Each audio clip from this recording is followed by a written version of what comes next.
ರಾಜಣ್ಣ ಅವರ ರಾಜೀನಾಮೆ ಈ ಕ್ಷಣದ ಬಹಳ ದೊಡ್ಡ ರಾಜಕೀಯ ಬೆಳವಣಿಗೆ. ಈಗಾಗಲೇ ಅಂಗೀಕಾರ ಕೂಡ ಆಗಿದೆ.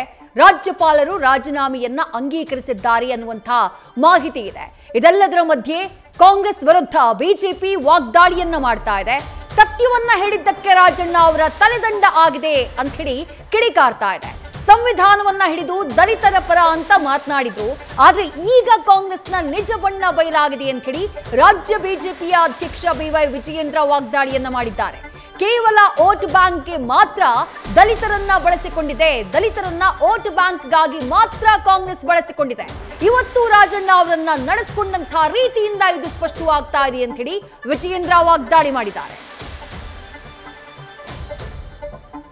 ಕಳೆದ ಲೋಕಸಭಾ ಚುನಾವಣೆಯಲ್ಲಿ ಸತತವಾಗಿ ಈ ದೇಶದ ಜನರ ವಿಶ್ವಾಸವನ್ನು ಪಡೆದುಕೊಳ್ಳುವಲ್ಲಿ ವಿಫಲ ಆಗಿರ್ತಕ್ಕಂಥ ರಾಹುಲ್ ಗಾಂಧಿ ಅವರು ಈ ರೀತಿ ಆರೋಪಗಳನ್ನು ಮಾಡ್ತಾ ಇದ್ದಾರೆ. ಸತ್ಯಾಂಶ ಇಲ್ಲ ಅಂತೇಳಿ ನಾವು ತಿಳಿಸಿದ್ವಿ.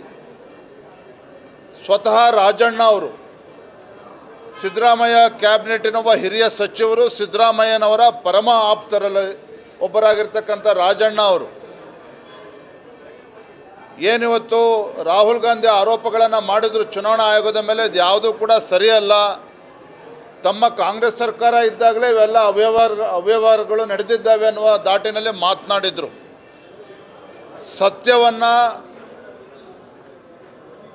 ಸಹಿಸಲಾಗಿರ್ತಕ್ಕಂಥ ಕಾಂಗ್ರೆಸ್ ಹೈಕಮಾಂಡ್ ಸತ್ಯವನ್ನು ಕೇಳೋದಕ್ಕೆ ಇಚ್ಛೆ ಪಡದೇ ಇರತಕ್ಕಂಥ ರಾಹುಲ್ ಗಾಂಧಿ ಅವರು ಇವತ್ತೊಬ್ಬ ಹಿರಿಯ ಸಚಿವ ರಾಜಣ್ಣ, ಪರಿಶಿಷ್ಟ ಪಂಗಡಕ್ಕೆ ಸೇರಿರ್ತಕ್ಕಂಥ ರಾಜಣ್ಣ ಅವರ ಬೇಷರತ್ತಾಗಿ ಅವರ ರಾಜೀನಾಮೆನ ಪಡೆದುಕೊಂಡಿರ್ತಕ್ಕಂಥದ್ದು ಖಂಡಿತ ಸರಿಯಲ್ಲ.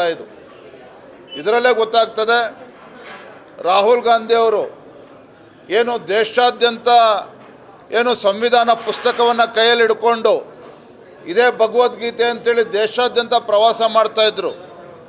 ದಲಿತರ ಬಗ್ಗೆ ಮೊಸಳೆ ಕಣ್ಣೀರನ್ನೇನು ಸುರಿಸ್ತಾ ಇದ್ದಂಥ ಕಾಂಗ್ರೆಸ್ ಪಾರ್ಟಿಯ ನಿಜ ಬಣ್ಣ ಇವತ್ತು ಬಯಲಾಗಿದೆ.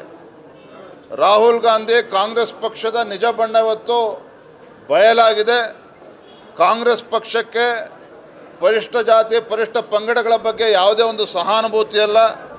ಕೇವಲ ಒಂದು ಮತ ಬ್ಯಾಂಕ್ ಆಗಿ ಅವರ ಪರಿವರ್ತನೆ ಮಾಡ್ಕೊಳ್ತಾರೆ, ಮತ ಬ್ಯಾಂಕ್ ಆಗಿ ಅವರ ಉಪಯೋಗ ಮಾಡ್ಕೊಳ್ತಾರೆ ಹೊರತು ಈ ಸಮುದಾಯಗಳ ಬಗ್ಗೆ ಯಾವುದೇ ಒಂದು ಪ್ರಾಮಾಣಿಕವಾದಂಥ ಕಳಕಳಿ ಇಲ್ಲ ಅನ್ನೋದನ್ನು ಇವತ್ತು ರಾಜಣ್ಣ ಅವರ ರಾಜೀನಾಮೆಯನ್ನು ಪಡೆದುಕೊಳ್ಳುವ ಮುಖೇನ ಇಡೀ ದೇಶಕ್ಕೆ ಇವತ್ತು ರಾಹುಲ್ ಗಾಂಧಿ ಅವರು ಸಾರಿದ್ದಾರೆ.